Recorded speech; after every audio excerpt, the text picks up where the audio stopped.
My back gave out in a Marriott stairwell while dragging 3 giant pop-up banners and 2 crates of pitch swag up to the 3rd floor because the freight elevator was reserved for the real staff. That's how the day started. By 7:40 a.m., I had already iced my lower spine with a stolen bag of peas from the hotel kitchen, fixed a corrupted Excel macro from my phone in the back of an Uber, and talked our CFO down from a panic spiral because the data room folder names didn't feel fundable. I hadn't slept more than 4 hours in 3 days. I was running on adrenaline, protein bars, and spite. But the pitch deck was perfect. The compliance summaries were bulletproof, and all the egos, at least for now, were mostly duct-taped in place. If you're enjoying this kind of chaos, and God help you if you are, do me a favor, smash that like button and hit subscribe. 97% of folks just lurk here for free stories and vanish like our CTO during expense audits. Your click, it actually keeps our little team breathing and caffeinated. All right, back in. The startup was called Syntexia. Don't worry, it sounds like a skincare brand, but we sold AI-integrated warehouse logistics dashboards. I was the director of operations, just startup speak for woman who does everything no one else knows how to do. Travel bookings? Me. Data room version control? Me. Late night ramen runs for execs having a strategy panic? You guessed it, me again. Richard, our CEO, once introduced me to a major VC as our scheduling guru. I built the entire vendor ecosystem and negotiated our Series B procurement contracts. But sure, let's go with scheduling guru. He said it with that smirking tone men use when they want to compliment you and erase you at the same time. No one knew the full weight of the company like I did. I'd memorized every investor's quirks, tracked every legal addendum, and double-checked every rough draft email our CFO drunkenly sent at 1:00 a.m. I had a sixth sense for chaos. I didn't brag, I just got it done. There was one moment, months back, that I thought about more than I probably should have. We're at this overstuffed networking mixer in Chicago, the kind where men named Brett drink Negriness and say let's sync offline. I was waiting for the service elevator to haul up demo gear when the buyer's legal rep Evelyn stepped in beside me. Mid-40s maybe, clean suit, tired eyes, calm as a still lake. She asked me if I worked for Syntexia. I said yes, then immediately clarified. I do logistics and ops. I make sure nobody walks into a pitch with spinach in their teeth or the wrong version of the deck. I meant it as a joke. She didn't laugh, just nodded slowly. So, you're the reason the place hasn't burned down yet, I shrugged. She asked how long I'd been doing this. I told her since before the founders knew how to spell EBITDA. Then she said it, just offhand. People like us always get remembered, just not always at first. It wasn't a compliment. It was an obituary in waiting. We stood in silence for the rest of the elevator ride. She didn't say goodbye. She just stepped off, heels echoing against concrete like punctuation. I forgot about it for a while, until much, much later. Back in the present, I was herding execs through a dry run for the biggest pitch of their lives. We were in the final stages of closing a $200M buyout from a logistics conglomerate, and every word, every breath, every PowerPoint animation was under scrutiny. Richard was foaming at the mouth with buzzwords, scalability, edge disruption, quantified agility. Meanwhile, I was rewriting the company's financial risk disclosure on the fly because the junior counsel forgot that words like probably don't belong in legal copy. I had to fly out a day earlier than everyone else to prep. Alone. No assistant. No hotel transportation arranged, of course. When I went to check the shared itinerary calendar to confirm lodging, my name wasn't listed anywhere. I flagged it in Slack. Richard didn't respond for 3 hours. When he did, it was a single line, your personal logistics are personal. That was it. No explanation. No sorry. Just one smug, dismissive sentence. Turns out, Richard and the other execs were staying at the Ritz-Carlton downtown. I was booked at a Days Inn on the outskirts, next to a defunct gas station and a 24-hour liquor store where the clerk kept offering me expired protein shakes on the house. I didn't cry. I didn't scream. I just sat on the motel comforter which smelled faintly of lemon-scented despair and stared at my inbox. No thank yous, no great job, just new tasks, new deadlines, and a subject line I hadn't seen in months, follow-up from elevator chat Evelyn. That night I opened it, finally let myself remember. The first time Richard mentioned the buyout, he did it the way some guys mention a boat they technically don't own yet. Chest puffed out, tone already victorious. $200M, sweetheart, he said, spinning his whiskey tumbler like he was auditioning for a TV show called Tech Bros, Miami Nights. Biggest deal of my career. Syntexia's finally going global. It was a Thursday night Slack message, sent at 11:43 p.m. I was still at the office because the CFO had accidentally overwritten the cap table in Google Sheets while trying to insert a row for his dry cleaning expenses.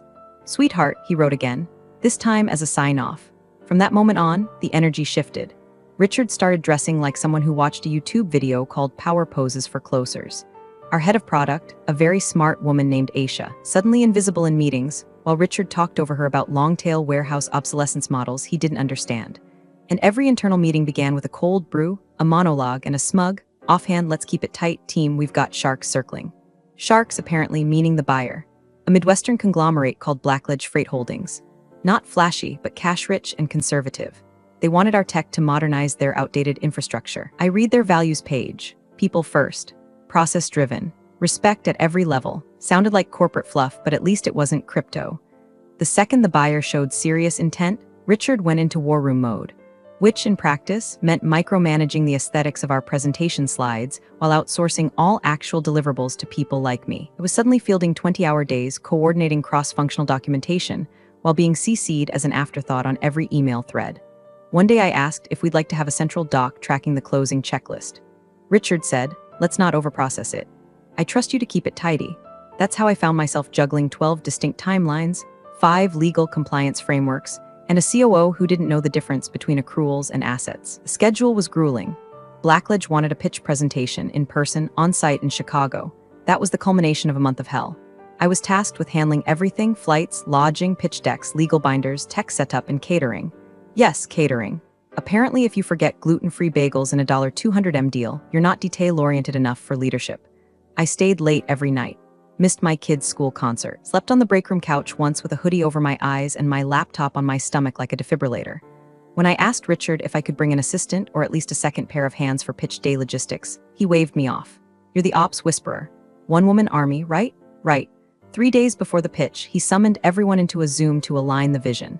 It was less vision, more him yelling about popping on the big stage. Every time I tried to clarify logistics or ask a practical question, flight times, boardroom access, badge requirements, he'd say, we'll circle back.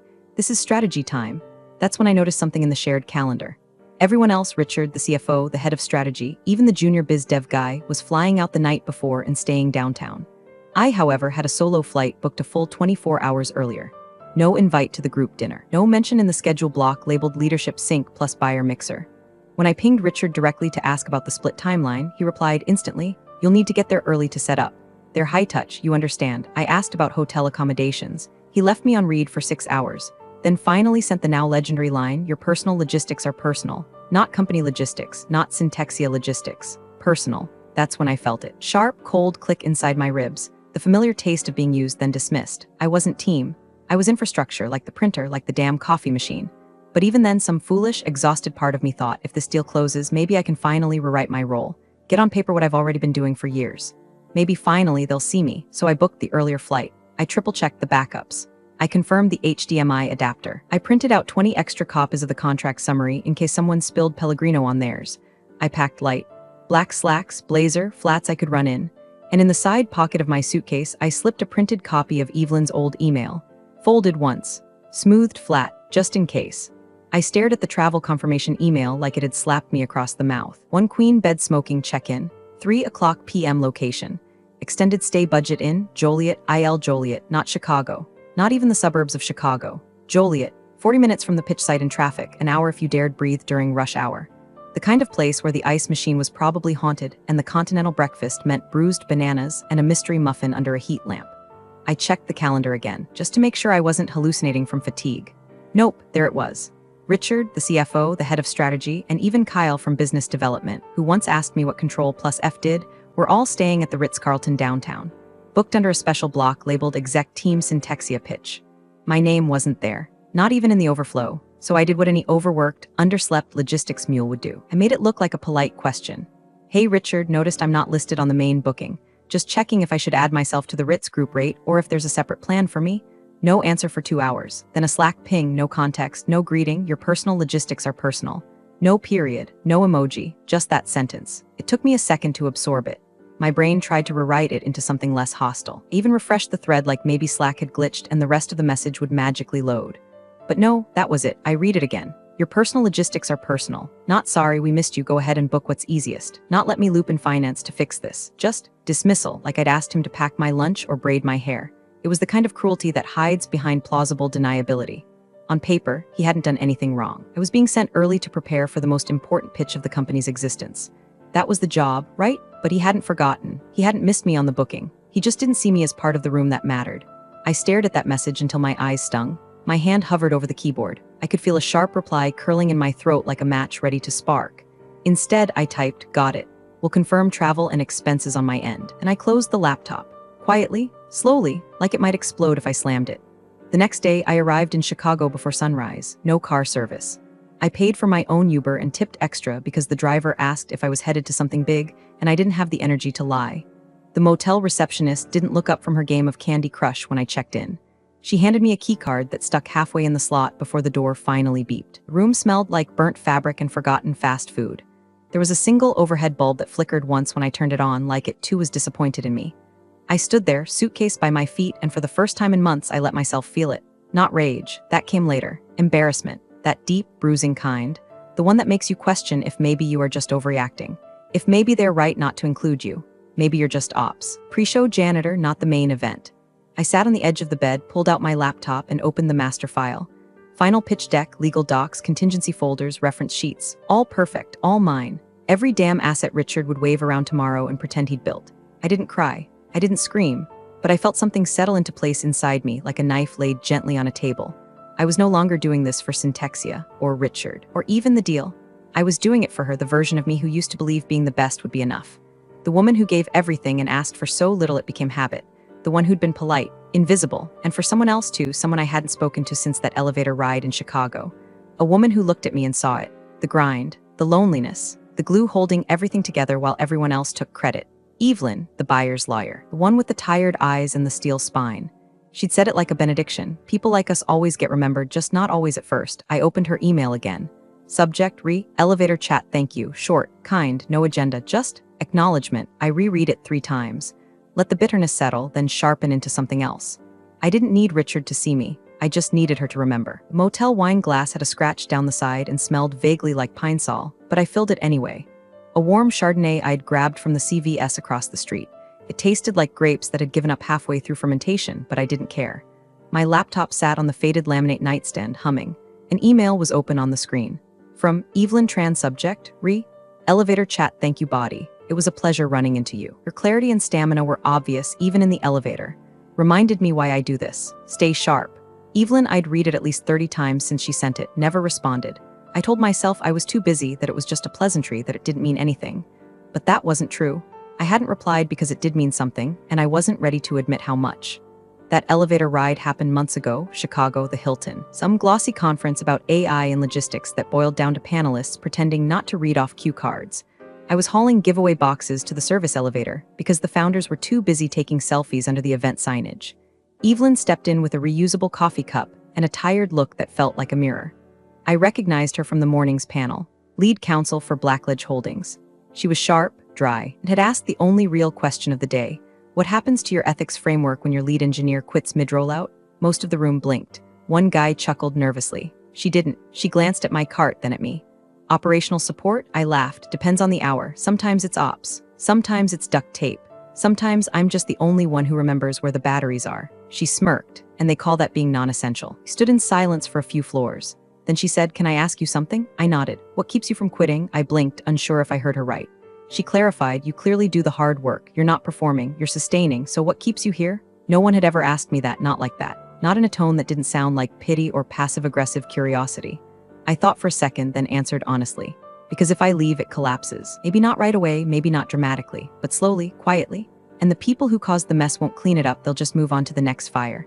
I stay because I remember where the batteries are. She nodded slowly. That's the real answer. Not for glory, for order. The elevator dinged. She stepped off. Before the doors closed, she turned back. People like us always get remembered. Just not always at first. It was such an odd thing to say. Not exactly comforting. Almost like a warning. I didn't know what to do with it back then. I do now. Sitting there in that motel room with the stained curtains and the humming HVAC, I realized something. Evelyn hadn't just noticed me, she saw me.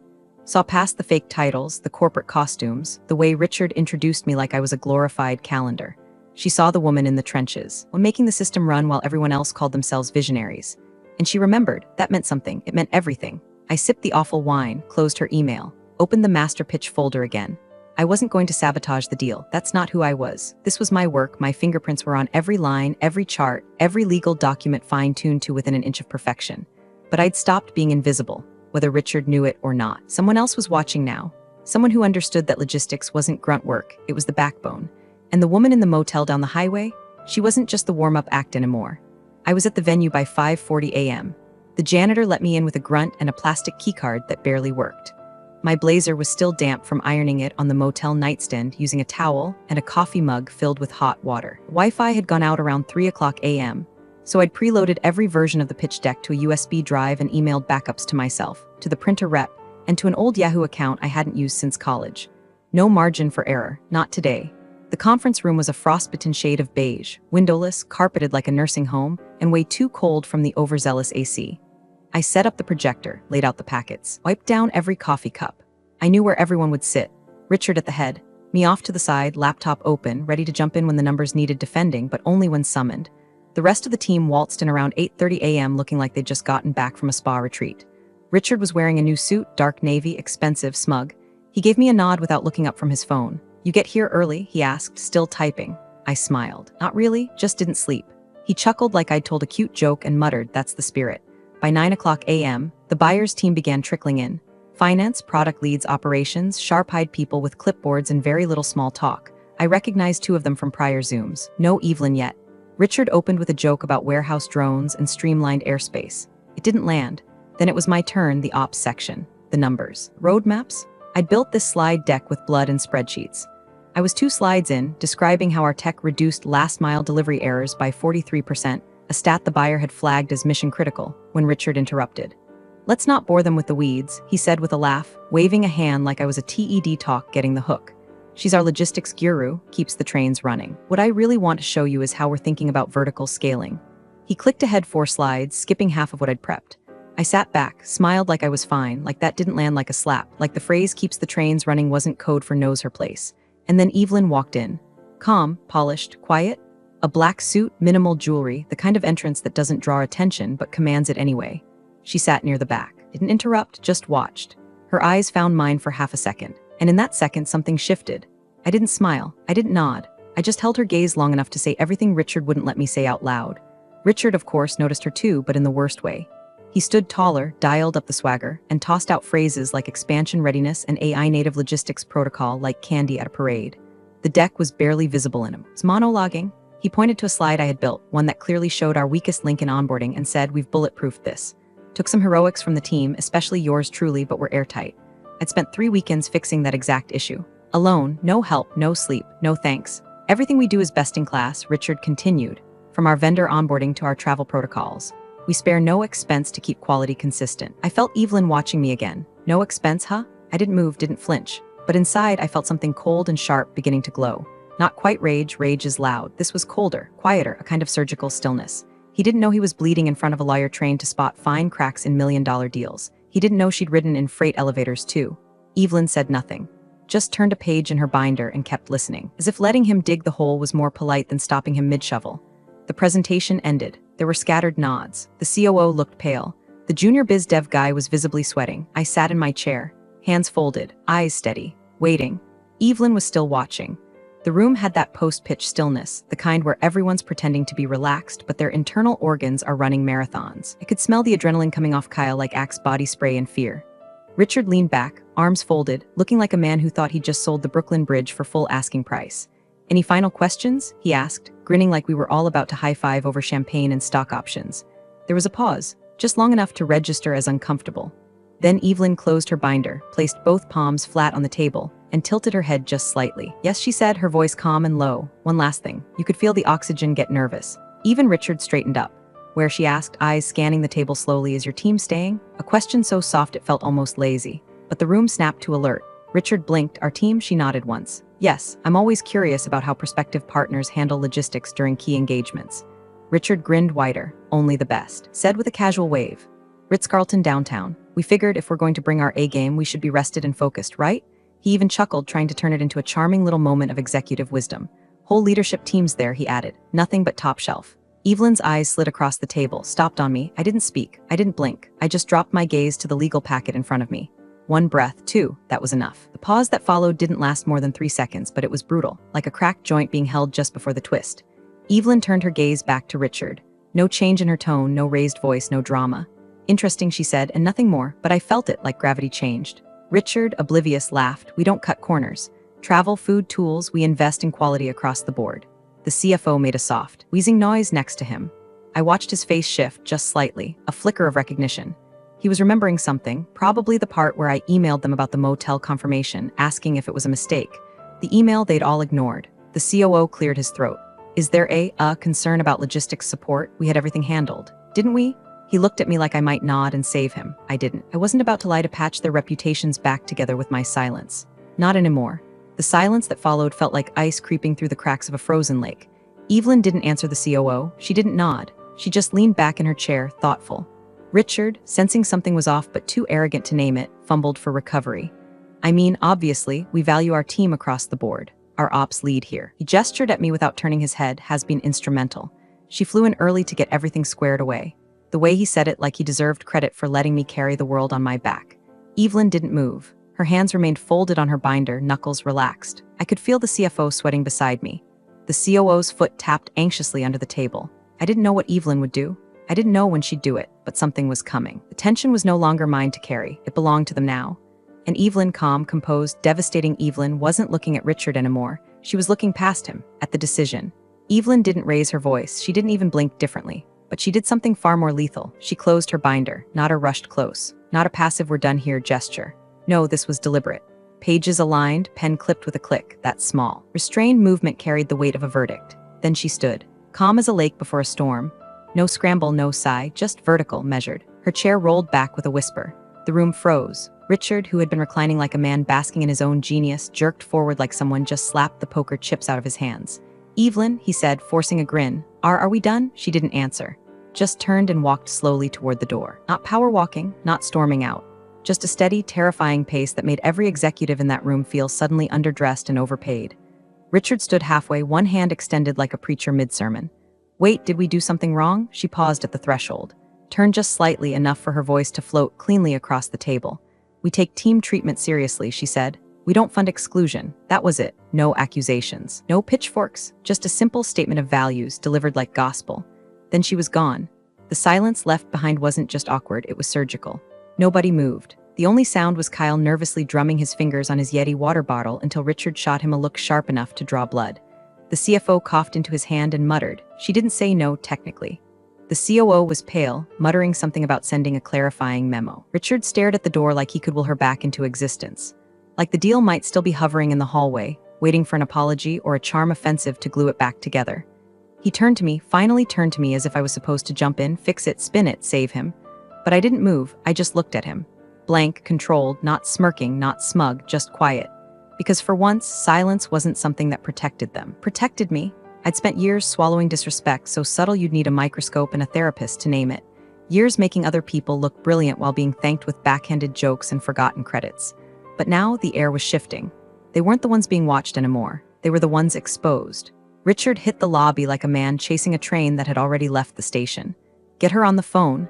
He barked at no one in particular, spinning in a frantic circle like Evelyn might still be hiding behind a ficus. Call someone, legal, BD, finance, I don't care who. We clarify, we recover, we respond. The front desk receptionist raised an eyebrow and offered him a mint.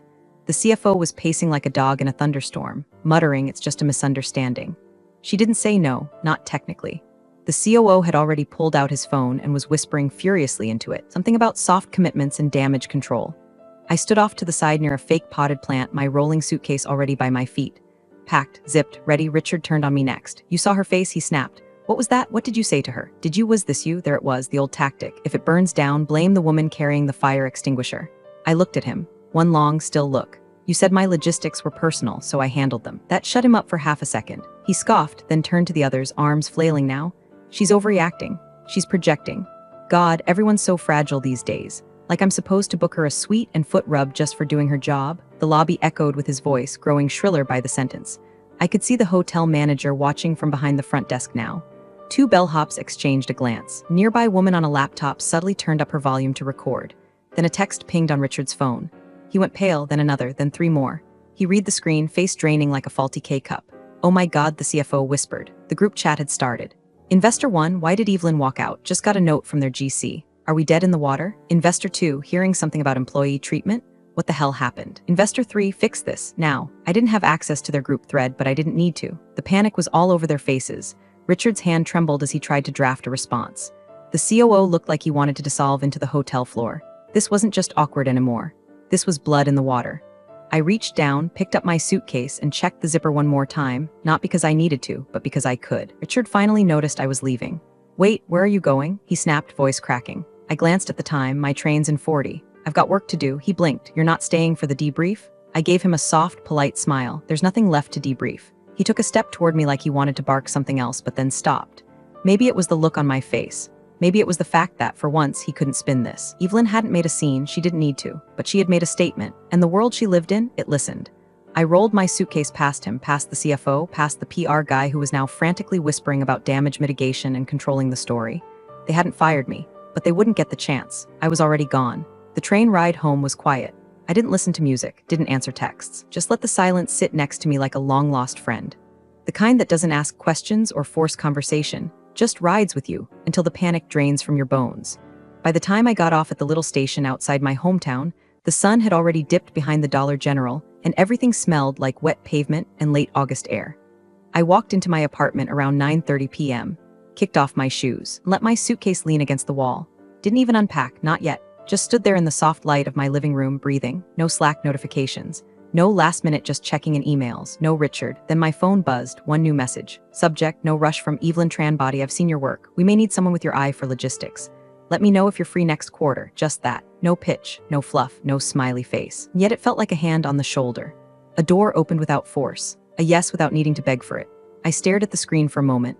Then, without really meaning to, I laughed. A soft, real laugh that came from somewhere deep, buried under 5 years of false starts and swallowing pride. Not gloating, not spite, just free. I didn't reply, not yet. She hadn't asked for decision, just left the offer there like a gift I could unwrap when I was ready. I boiled water, dropped a tea bag into my favorite chipped mug, the one with the faded world's okayest mom decal my kid gave me after a particularly chaotic science fair, and curled into the corner of my couch. Outside, a siren whined in the distance. Inside, everything was still. I finally unzipped the suitcase, unfolded my blazer, hung it neatly, pulled out the binder Evelyn had once closed without a word and tucked it into the trash. Somewhere far away. Richard was probably still yelling into a speakerphone, insisting the optics weren't that bad. Somewhere, a junior PR rep was drafting their third version of "We remain committed to employee equity." Let them. I had nothing left to prove, nothing left to defend. Someone powerful had seen me, and this time, I didn't need to carry anyone else's weight, just my own. Thanks for watching, you cubicle warriors. Hit that subscribe button. Unless you're my old boss, then you're on your own. Revenge of the Coffee Pot strikes again.